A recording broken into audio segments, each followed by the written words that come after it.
Hi hello ನಮಸ್ಕಾರ ಸ್ನೇಹಿತರೆ. ಇಲ್ಲಿ ಯಾವಾಗ ಭಾಗ್ಯ ಸುಂದ್ರಿನ ನೋಡ್ತಾರೋ ಇವರೇ ಅಲ್ವಾ ನಮ್ಮ ಮನೆಗೆ ಬಂದು ಬೆಳ್ಳಿ ಸಾಮಾನು ಕದ್ದು ನನ್ನ ಅತ್ತೆ ಸೀರೆ ತೊಗೊಂಡು ಹೋಗಿದ್ದು ಅಂತ ಚೀಸ್ ಮಾಡ್ಕೊಂಡು ಓಡ್ತಾರೆ. ಫೈನಲಿ ಸುಂದ್ರಿ ಎಸ್ಕೇಪ್ ಆಗ್ತಾರೆ. ಗುಂಡನ ಯಾರದು ಅಂತ ಕೇಳಿದಾಗ ನಮ್ಮ ಮನೆಗೆ ಬೆಳ್ಳಿ ಸಾಮಾನು ಕತ್ಕೊಂಡು ಹೋಗಿದ್ರಲ್ವಾ ಅವರೇ ಇದು.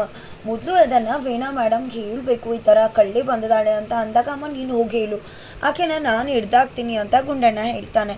ಇಲ್ಲ ಗುಂಡಣ್ಣ, ಮೊದಲು ನೀನು ನನ್ನ ಜೊತೆ ಬಾ, ಮೊದಲು ವೀಣಾ ಮೇಡಮ್ಗೆ ಹೇಳೋಣ ಅಂತ ಕರ್ಕೊಂಡು ಹೋಗ್ತಾರೆ. ಅಷ್ಟರಲ್ಲಿ ಅತ್ತೆಗೆ ಹೇಳ್ತಾಳೆ ಭಾಗ್ಯ, ಈ ರೀತಿ ಅತ್ತೆ ನಮ್ಮ ಮನೆಗೆ ಬಂದಿದ್ರಲ್ವ ಕಳ್ಳಿ ಬೆಳ್ಳಿ ಸಾಮಾನು ಕತ್ಕೊಂಡು, ಆಕೆ ಇಲ್ಲೂ ಕೂಡ ನೋಡಿದೆ, ನಾನು ನೋಡಿದ ತಕ್ಷಣ ಹಿಡಿಯೋಣ ಅಂತ ಹೋದರೆ ಎಸ್ಕೇಪ್ ಆಗಿಬಿಟ್ಲು ಅಂದಾಗ ಈ ವಿಶ್ವನ ಮೊದಲು ವೀಣಾ ಮೇಡಮ್ಗೆ ಹೇಳಬೇಕು ಅಂತಾಳೆ. ಹೇಳೋಣ ಭಾಗ್ಯ, ಆದರೆ ಈಗ ಬೇಡ, ಹಬ್ಬ ನಡೀತದ ಅಲ್ಲ, ಸಂಭ್ರಮದಲ್ಲಿದೆಲ್ಲ ಯಾತಕ್ಕೆ, ಆ ನಂತರ ಹೇಳೋಣ ಅಂತ ಹೇಳಿ ಬನ್ನಿ ಮಕ್ಕಳ ಅಂತ ಕರ್ಕೊಂಡು ಹಬ್ಬ ನಡೀತಿರೋ ಜಾಗಕ್ಕೆ ಹೋಗ್ತಾರೆ. ಅಲ್ಲಿ ಎಲ್ಲ ಆಫೀಸರ್ ಕೂಡ ಸೇರಿದ್ದಾರೆ, ಬಾಸ್ ಎಂಟಿ ಕೂಡ ಅಲ್ಲೇ ಇದ್ದಾರೆ, ಶ್ರೀಶ್ವ ತಾಂಡವ್ ಕೂಡ ಇದ್ದಾರೆ. ಅಲ್ಲಿ ಒಂದು ಅನೌನ್ಸ್ಮೆಂಟ್ ಆಗ್ತಿದೆ. ಈಗ ನಿಮ್ಗೆಲ್ರಿಗೂ ಕೂಡ ಒಂದು ವಿಷಯ ಹೇಳೋಕೆ ಇಷ್ಟಪಡ್ತೀನಿ.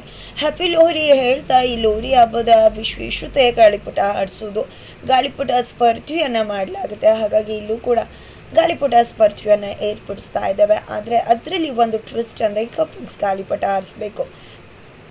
ಇಲ್ಲಿ ಎಲ್ಲ ಕಪಲ್ಸ್ ಕೂಡ ಬಂದು ಗಾಳಿಪಟ ಆಡಿಸ್ಬೇಕು. ಒಂದು ಕಪಲ್ ಯಾವ ಕಪಲ್ನ ದಾರನ ಕಟ್ ಮಾಡ್ತಾ ಬರಬೇಕು. ಫೈನಲಿ ಯಾರು ಉಳಿತಾರೋ ಅವರೇ ಈ ಒಂದು ಕಾಂಪಿಟೇಷನ್ನ ವಿನ್ನರ್ ಅಂತ ಹೇಳಿ ಘೋಷಣೆ ಮಾಡ್ತಾರೆ. ಎಲ್ಲ ಕಪಲ್ಸ್ ಕೂಡ ಬನ್ನಿ ಅಂತ ಹೇಳಿದಾಗ ಎಲ್ಲ ಕಪಲ್ಸ್ ಕೂಡ ಹೋಗ್ತಾರೆ. ಬಟ್ ತಾಂಡವ್ ಭಾಗ್ಯ ಮತ್ತು ಅಲ್ಲೇ ಇರ್ತಾರೆ. ಗುಂಡನ್ನ ನೋಡಿದ್ದೆ, ಯಾಕೆ ಅಮ್ಮ ನೀನು ಹೋಗಲ್ವಾ ಅಂದಾಗ, ಅಪ್ಪ ಎಲ್ಲಿದ್ದಾರೆ ನಮ್ಮ ಜೊತೆ ಹೋಗಿ ಆಡೋದಕ್ಕೆ ಅಂತ ತನ್ವಿ ಹೇಳ್ತಿದ್ದಾಳೆ. ಈ ಕಡೆ ಮುಖ ನೋಡ್ಕೋತಿದ್ದಾರೆ. ಈ ಕಡೆ ವೀಣಾ ಅವರಂತೂ ಏನಿದು ನೀವಿಬ್ರು ಈ ರೀತಿ ದೂರ ನಿಂತ್ಕೊಂಡಿದ್ರಲ್ಲ, ಹತ್ರ ಬನ್ನಿ, ನೀವು ಪಾರ್ಟಿಸಿಪೇಟ್ ಮಾಡಲ್ವಾ, ನೀವು ಕೂಡ ಪಾರ್ಟಿಸಿಪೇಟ್ ಮಾಡಲೇಬೇಕಲ್ವಾ, ನೀವೇ ತಾನೇ ಸೀನಿಯರ್ ಮ್ಯಾನೇಜರ್ ಹೆಂಡತಿ, ನೀವೇ ಹೈಲೈಟ್ ಆಗಿರಬೇಕು, ನೀವು ಹೀಗೆ ನಿಂತರೆ ಹೇಗೆ ಸಾಧ್ಯ, ಏನಿದು ಹೊಸದಾಗಿ ಮದುವೆ ಆದವ್ರ ಥರ ನಾಚ್ಕೋತಿರಲ್ಲ, ಆಲ್ರೆಡಿ ಮದುವೆ ಆಗಿ 15 ವರ್ಷ ಆಗಿದೆ, ಈಗಲೂ ಕೂಡ ಈ ರೀತಿ ನಾಚ್ಕೊಳ್ಳೋದಾ, ನೀವು ವಿತೌಟ್ ಮಿಸ್ ಇಲ್ಲದೆ ನೀವೇ ಆಡಬೇಕು, ನೀವೇ ಗೆಲ್ಲಬೇಕು ನನಗೆ ಅಂತ ಹೇಳಿ ಆ ಒಂದು ಗಾಳಿಪಟನ ಚೂಸ್ ಮಾಡಿಕೊಡ್ಲಿಕ್ಕೆ ಹೇಳ್ತಾರೆ. ಅವರೇ ಕೊಡ್ತಾರೆ ಕೂಡ.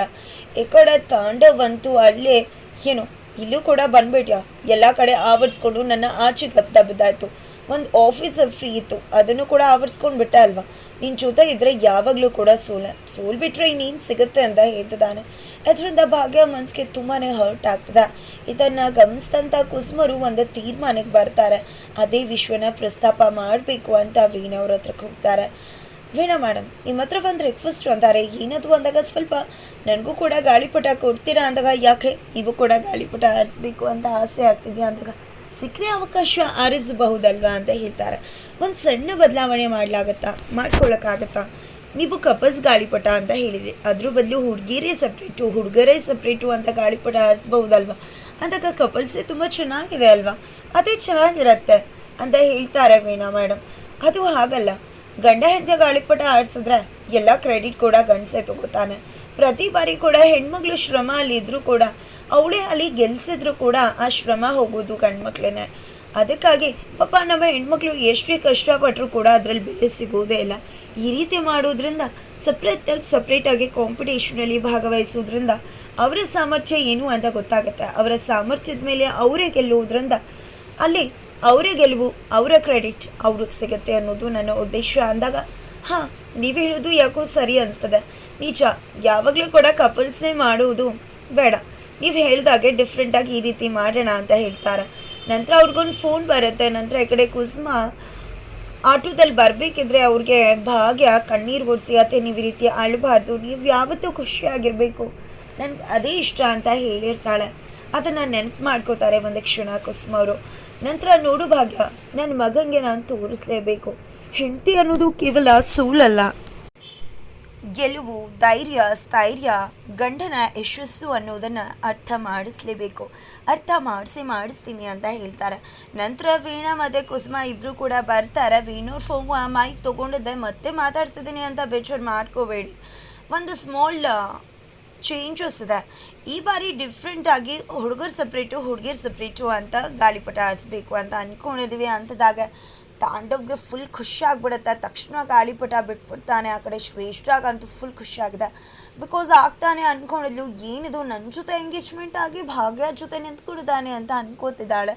ಏನಪ್ಪ ಅದು, ಭಾಗ್ಯ ಗಂಡ ಭಾಗ್ಯ ಜೊತೆ ನಿಲ್ದೆ ಭಾಗ್ಯ ಗಂಡನ ಮದುವೆ ಆಗೋಕೆ ಹೊರಟಿರೋದು ಏಕೆ, ಬಟ್ ಅನ್ಕೋತಿರೋದು ನನ್ನ ಎಂಗೇಜ್ಮೆಂಟ್ ಆಗಿ ಅವಳ ಜೊತೆ ನಿಂತ್ಕೊಂಡಿದ್ದಾನೆ ಅಂತ. ನಂತರ ಈ ವಿಷಯ ಗೊತ್ತಾಗ್ತಿದ್ದಾಗೆ ಫುಲ್ ಖುಷಿಯಾಗ್ಬಿಡ್ತಾಳೆ ಶ್ರೇಷ್ಠ. ನಂತರ ಈ ಕಡೆ ತಾಂಡವಂತೂ ಸತ್ಯ ಒಳ್ಳೇದಾಯ್ತಪ್ಪ, ಸೋಲೋದು ತಪ್ಪಿತು ಅಂತ ಹೇಳ್ತಿದ್ದಾರೆ. ಅದರಿಂದ ಭಾಗ್ಯ ಮನಸ್ಸಿಗೆ ನೋವಾಗತ್ತೆ. ತಕ್ಷಣ ಕುಸುಮ ಅವ್ರು ಬರ್ತಾರೆ. ಯಾಕೆ ಈ ರೀತಿ ಬೇಜಾರು ಮಾಡ್ಕೊಂಡಿದ್ಯಾ ನೀನು, ಯಾಕೆ ಬೇಜಾರು ಮಾಡ್ಕೋಬೇಕು, ಅವನ ಜೊತೆ ಆಡಿಲ್ಲ ಅಂತ ಖುಷಿ ಪಡ್ಬೇಕು ನೀನು, ಅವನ ಜೊತೆ ಆಡಿದರೆ ಸೋತೋಗ್ತಿದ್ದೆ ಗೆಲ್ತಿದ್ದೆ ಅಂತ ಅಂದ್ಕೊಂಡಿದ್ಯಾ ಅಂತ ಹೇಳ್ತಿದ್ದಾಗೆ ತಾಂಡವ್ಗೆ ಕೋಪ ಬಂದ್ಬಿಡುತ್ತೆ. ಏನಮ್ಮ ಹೇಳ್ತಿದ್ಯಾ ನೀನು, ನಾನೇ ಯಾವಾಗಲೂ ಕೂಡ ಗೆಲ್ಲೋದು, ಆಟದಲ್ಲಾಗಲಿ ಜೀವನದಲ್ಲಾಗಲಿ ನಾನು ಗೆಲ್ತೀನಿ, ಅವಳೇ ಸೋಲು, ಅವಳು ನನ್ನ ಜೊತೆ ಇದ್ದಿದ್ರೆ ಸೋತೋಗ್ತಿದ್ದೆ ಅಂತ ಹೇಳ್ತಾರೆ. ಹೌದಪ್ಪ, ಹೋ ಗೆಲ್ಲೋದು ನೀನೇನಾ, ಸೋತ್ರು ಏನು ಮಾಡ್ತೀಯಾ ಅಂತ ಕೇಳ್ತಿದ್ರೆ ಏನು ಮಾಡ್ತೀನ, ನೀನು ಏನು ಅಂದ್ಕೊಂಡಿದ್ಯೋ ಸರ್ವಶ್ರೇಷ್ಠ ನಿನ್ನ ಸೊಸೆ ಅಂತ ಅದನ್ನು ಒಪ್ಕೋತೀನಿ ಅಂತ ಹೇಳ್ತಾರೆ. ನಂತರ ಸರಿ ಆಯಿತು ಅಂತ ಹೇಳಿ ಎಲ್ಲ ಹೆಣ್ಮಕ್ಳು ಸಪ್ರೇಟು, ಎಲ್ಲ ಗಂಡ್ಮಕ್ಳು ಸಪ್ರೇಟು, ಸಪ್ರೇಟ್ ಮಾಡಿ ನಿಲ್ಲಿಸ್ತಿದ್ದಾರೆ. ಎಲ್ಲ ಹೆಣ್ಮಕ್ಳುಗಳು ಕೂಡ ಪಾರ್ಟಿಸಿಪೇಟ್ ಮಾಡ್ತಿದ್ದಾರೆ. ಕುಸುಮ ಕೂಡ ಇದರಲ್ಲಿ ಗಾಳಿಪಟ ಸ್ಪರ್ಧೆಯಲ್ಲಿ ಪಾರ್ಟಿಸಿಪೇಟ್ ಮಾಡ್ತಿದ್ದಾರೆ. ಆ ಕಡೆ ಗಂಡ್ಮಕ್ಳು ಕೂಡ ಎಲ್ಲರೂ ಕೂಡ ಪಾರ್ಟಿಸಿಪೇಟ್ ಮಾಡ್ತಿದ್ದಾರೆ. ನಂತರ ಈ ಕಡೆ ಗೇಮ್ ಶುರುವಾಗುತ್ತೆ. ಹೆಣ್ಮಕ್ಳೆಲ್ಲ ಗಾಳಿಪಟ ಆಡಿಸ್ತಿದ್ದಾರೆ, ಗಂಡ್ಮಕ್ಳೆಲ್ಲ ಗಾಳಿಪಟ ಆಡಿಸ್ತಿದ್ದಾರೆ. ನೋಡೋಕ್ಕೆ ತುಂಬಾ ಸುಂದರವಾಗಿದೆ. ಎನ್ಕರೇಜ್ ಮಾಡೋರು ಎನ್ಕರೇಜ್ ಮಾಡ್ತಿದ್ದಾರೆ. ಈ ಕಡೆ ಕುಸುಮ ಅವ್ರು ಕೂಡ ಅದರಲ್ಲಿ ಪಾರ್ಟಿಸಿಪೇಟ್ ಮಾಡಿದ್ದಾರೆ. ಶ್ರೇಷ್ಠ, ಕಾವ್ಯ ಎಲ್ಲರೂ ಕೂಡ ಪಾರ್ಟಿಸಿಪೇಟ್ ಮಾಡಿದ್ದಾರೆ. ಒಮ್ಮೆಲೆ ಈ ಕಡೆ ಎಲ್ಲರ ಗಾಳಿಪಟನ ಒಬ್ಬೊಬ್ಬರಾಗೆ ಕಟ್ ಮಾಡಿಕೊಂಡು ಬರ್ತಾ ಇದ್ದಾರೆ. ಫೈನಲಿ ಇಲ್ಲಿ ಕುಸುಮ, ಭಾಗ್ಯ, ತಾಂಡವ್ ಮೂವರು ಕೂಡ ಗಾಳಿಪಟ ಹಾರಿಸ್ತಿದ್ದಾರೆ. ಯಾರು ಗಾಳಿಪಟನ ಬೇರೆಯವ್ರ ಗಾಳಿಪಟನ ದಾರನ ಕಟ್ ಮಾಡ್ತಾರೋ, ಫೈನಲಿ ಯಾರು ಗಾಳಿಪಟ ಉಳಿಯುತ್ತೋ ಅವ್ರು ವಿನ್ನರ್ ಆಗ್ತಾರೆ. ಈಗ ಉಳಿದಿರೋದು ಮೂರೇ ಗಾಳಿಪಟ, ಕುಸುಮ, ಭಾಗ್ಯ, ತಾಂಡವ್ದು. ಈ ಕಡೆ ಮೂವರ ಗಾಳಿಪಟ ಗಾಳಿಲಿ ಹಾರಾಡ್ತಾ ಇದೆ. ಈ ಕಡೆ ಭಾಗ್ಯ ಮತ್ತು ತಾಂಡವ್ ಇಬ್ಬರು ಮಾತ್ರ ಇದ್ದಾರೆ ಈಗ ಕಾಂಪಿಟೇಷನಲ್ಲಿ. ಕುಸುಮ ಅವರು ಅನ್ಕೋತಿದ್ದಾರೆ, ಖಂಡಿತ ನನ್ನ ಮಗನ ಮುಂದೆ ನನ್ನ ಸೊಸೆನ ಗೆಲ್ಲಿಸಲೇಬೇಕು ಅಂತ ಹೇಳ್ತಿದ್ರೆ, ಈ ಕಡೆ ತಾಂಡವ್ ಆಟ ಜೀವನ ಎಲ್ಲಿದ್ರಲ್ಲೂ ಗೆಲ್ಲೋದು ನಾನೇ, ಈಗಲೂ ಕೂಡ ನಾನೇ ಗೆಲ್ಲೋದು, ನಾನೇ ಗೆಲ್ಲಬೇಕು ಕೂಡ ಅಂತ ಅಹಂ ಅಂತ ಗಾಳಿಪಟ ಹಾರಿಸ್ತಿದ್ರೆ, ಈ ಕಡೆ ಭಾಗ್ಯ ಅಮ್ಮ ಅಂತ ಮಕ್ಕಳು ಕುಸುಮ ಅವರು ಎಲ್ಲರೂ ಕೂಡ ಚೀಯರ್ಸ್ ಮಾಡ್ತಿದ್ದಾರೆ. ಈ ಕಡೆ ಭಾಗ್ಯ ಫೈನಲಿ ಅತ್ತೆ ಮರ್ಯಾದೆನ ಉಳಿಸೇ ಬಿಟ್ಲು. ತಾಂಡವ್ ಗಾಳಿಪಟನ ಕತ್ತರಿಸಿದ್ರು ಜೊತೆಗೆ ಅವನ ಅಹಂಕಾರ ಕೂಡ ಕಟ್ಟಾಯಿತು. ಭಾಗ್ಯ ಗೆಲುವಿನ ಕಿರೀಟವನ್ನು ಧರಿಸಿದ್ರೆ ತಾಂಡವ್ಗೆ ಅವಮಾನ ಅಪಮಾನ ಅನ್ನೋದು ಹತ್ರ ಬಂತು. ಫೈನಲಿ ಅಪಮಾನಕ್ಕೆ ಈಡಾದ ತಾಂಡವ್ ಸೋತು ಸುಣ್ಣಾದ ಅಂತ ಹೇಳ್ಬೋದು.